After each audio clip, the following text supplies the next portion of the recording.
Ngayon, next step, kung ikaw naman ay nagtatanong kung paano isend ito sa Google Classroom. Halimbawa, first time mo magkaroon ng Google Classroom. So, magsisend ka ng iyong document para makita ng teacher mo.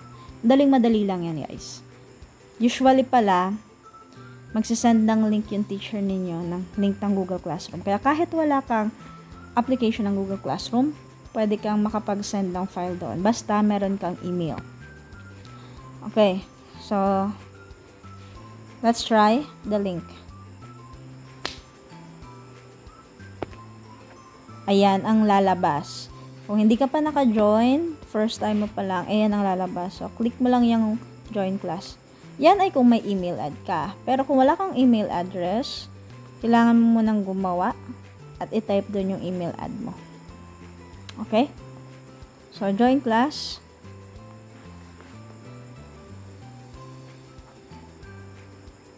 Yeah, there you go.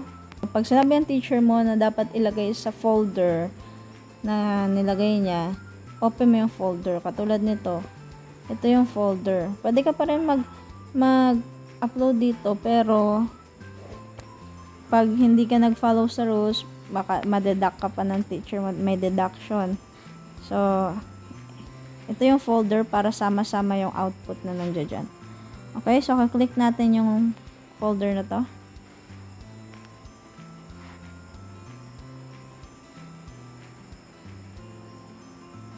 Okay, there you go.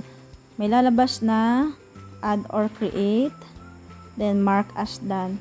Tapos itong private comment, kung gusto mong i-message yung teacher mo na kayo lang nakakabasa. Pero kapag gusto mong mabasa rin ng iba, ito, add class comment. Ito naman yung pointing system, kung ilan ang pwede mong points na makuha, yung pinaka-highest. Okay, kunwari mag-upload na tayo. Click the add or create. Then, may makikita ka, Google Drive, link, or file.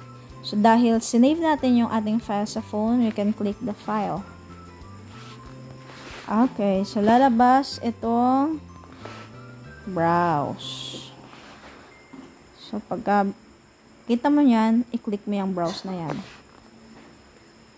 Then, pupunta siya automatic sa kung saan mo sinave sa documents. Pero kung sakali, halimbawa, lumabas, halimbawa downloads. So, syempre, wala naman dito yung sinave natin, di ba? So, hanapin mo. So, sa documents yon. Documents, then, ayun. Activity. Click that activity. Then, mag-upload siya. Okay, hintayin mo itong blue na to na maging okay. Kasi kapag sinend mo na agad, tinurn in mo na hindi pa okay, ang mangyayari, blanco lang yung laman na yun. Blanco makikita ng teacher mo. Ngayon, kung may makikigamit na account mo, dyan din magsisend na, halimbawa classmate mo, pwede naman, just click the add or create. Halimbawa, dalawa kayo. Tapos file.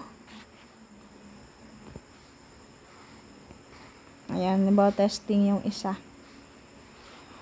Okay, so dalawa na kayong magsisend sa teacher mo. Then, click turn in.